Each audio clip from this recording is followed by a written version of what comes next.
Halo guys, kembali lagi bersama gue Fadil dari Suka IT. Kali ini gue kedatangan dua monitor terbaru dari line up MSI Pro Series, yaitu MP242C dan MP272C, yang merupakan monitor curve cukup terjangkau yang sangat cocok untuk digunakan untuk kegiatan office work dan juga entertainment. Kalau dilihat sih keduanya hanya berbeda dari ukuran layar saja ya, tapi sebenarnya sih bukan cuma itu saja karena ada sedikit perbedaan di beberapa sektor lainnya juga.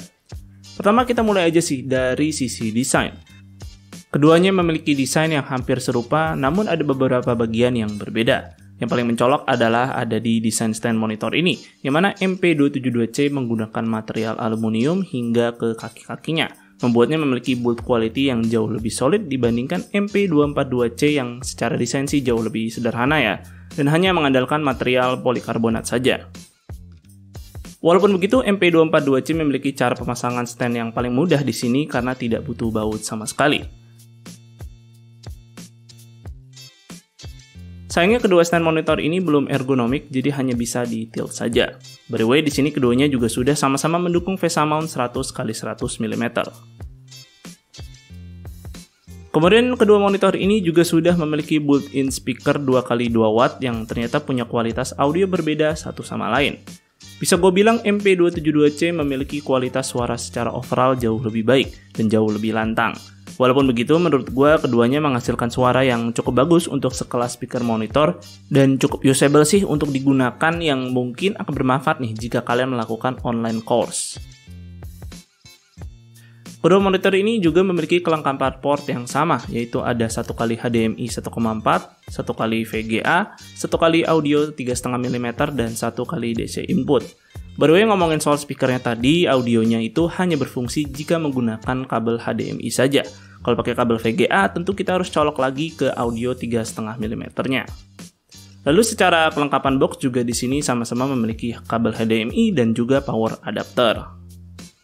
Untuk kualitas layar, keduanya sama-sama menggunakan panel VA dengan resolusi 1920x1080 dan refresh rate 75 Hz yang sudah support adaptive sync seperti AMD FreeSync via HDMI. Untuk G-Sync compatible tentu nggak bisa ya, karena nggak ada port DisplayPort-nya. Ya nggak masalah sih, toh ini bukan ditargetkan untuk gaming, melainkan untuk kegiatan bisnis dan productivity.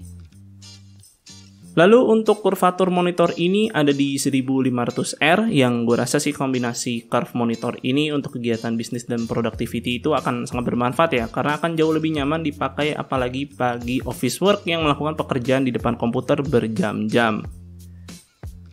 Secara color gamut, keduanya diklaim memiliki 98% sRGB, dan sayangnya sih gue belum punya alat untuk mengeceknya lebih jauh, tapi gue rasa kelas monitor ini sepertinya tidak diperuntukkan untuk pekerjaan profesional video editor atau 2D artist yang membutuhkan akurasi warna tinggi.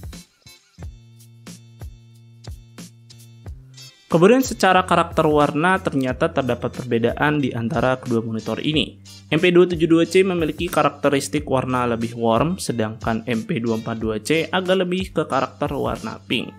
Lalu bukan hanya itu saja, gue juga merasa secara kontras MP242C ini jauh lebih tinggi ketimbang MP272C. Nah, keduanya ini gue tes ketika menggunakan mode yang sama, yaitu standar dari menu OSD-nya.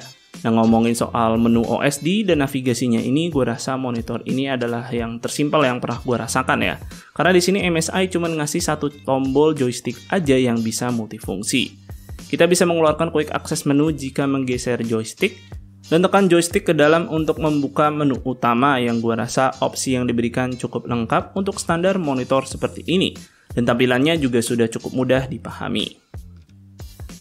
Nah, untuk tombol powernya di sini juga menyatu nih dengan tombol joysticknya, yaitu kita tinggal tekan aja tombolnya selama beberapa detik untuk menyalakan atau mematikan monitor ini.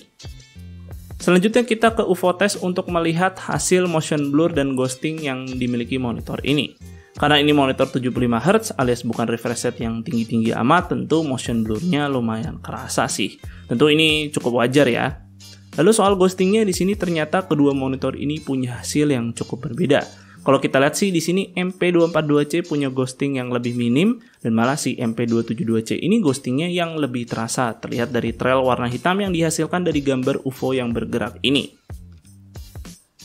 Terakhir kita lihat backlight yang dihasilkan kedua monitor ini, ternyata keduanya cukup identik dan ini masih masuk dalam batas wajar sih untuk sebuah monitor LED.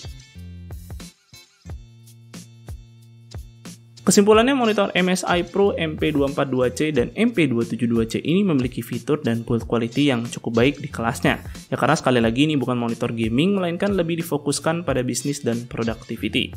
Walaupun keduanya ada di seri yang sama, ternyata selain ukuran layar, ada beberapa sektor di mana keduanya ini memiliki perbedaan yang mungkin didasar bagi beberapa user bisa jadi kelebihan ataupun kekurangan. Jika kalian lebih banyak melakukan kegiatan productivity, gua rasa sih MP272C akan menjadi opsi yang lebih cocok dikarenakan ukurannya yang lebih besar sehingga bisa memuat konten yang lebih banyak serta kontras yang lebih rendah ini tentu menguntungkan kita untuk melihat layarnya dalam jangka waktu yang lebih lama tanpa perlu mengaktifkan night light atau eye saver. Apalagi karakter warnanya ini juga sudah warm. Sedangkan MP242C ini lebih cocok jika kalian lebih banyak melakukan kegiatan entertainment, dikarenakan kontrasnya yang jauh lebih tinggi, serta juga ghosting yang lebih minim membuat visual yang ditampilkan jauh lebih baik. Tapi menurut gue sih keduanya ini sudah lebih dari cukup ya untuk menunjang kegiatan office work, belajar, ataupun sekedar menikmati entertainment seperti menonton video. Apalagi kualitas speaker built-in yang dimiliki juga sudah cukup usable. Untuk harga yang dipatok untuk kedua monitor ini sih bisa dibilang cukup terjangkau ya. Dan dengan fitur-fitur yang kita sudah dapat, gue rasa monitor ini sih cukup menarik. Dan segitu dulu untuk videonya kali ini, semoga video ini bermanfaat buat kalian. Jika kalian berkenan, like dan share video ini, dan jangan lupa subscribe channel Suka IT jika kalian gak mau ketinggalan kontennya. Dan jangan lupa follow Suka IT di Instagram dengan nama @suka_it.